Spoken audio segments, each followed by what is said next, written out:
মেয়াদোত্তীর্ণ committee দিয়ে চলছে ঢাকা মহানগর উত্তর ও দক্ষিণ আওয়ামী লীগ। করতে পারেনি কোনো ওয়ার্ড কমিটিও। ঢাকা উত্তর আওয়ামী লীগ এই ব্যর্থতা স্বীকার করলেও দায় দিচ্ছে দক্ষিণকে। তবে মুখ খুলতে নারাজ দক্ষিণ।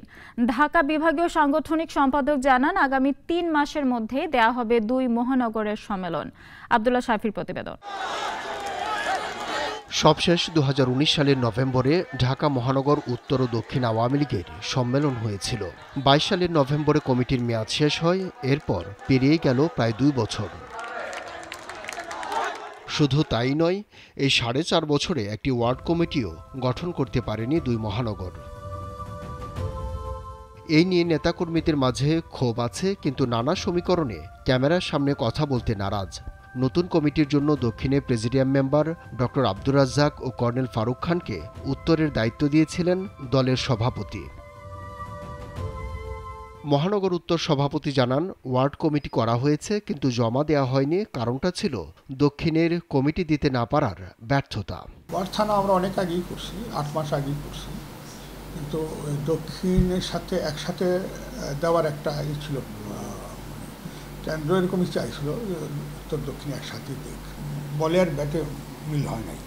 তো এখন আমাদের কমিটি আমরা দিয়ে দেব। মহানগর দক্ষিণের সভাপতি ও সাধারণ সম্পাদক কেউই রাজি হয়নি এই নিয়ে কথা বলতে। দক্ষিণ সূত্র বলছে, শীর্ষ নেতৃত্বে পরিবর্তন আসতে পারে, সেই কারণেই বিলম্ব করছেন নেতারা। ঢাকা বিভাগের সাংগঠনিক সম্পাদক মির্জা আজম জানান, এখন মহানগরে নতুন এমপি এসেছে বেশ কজন।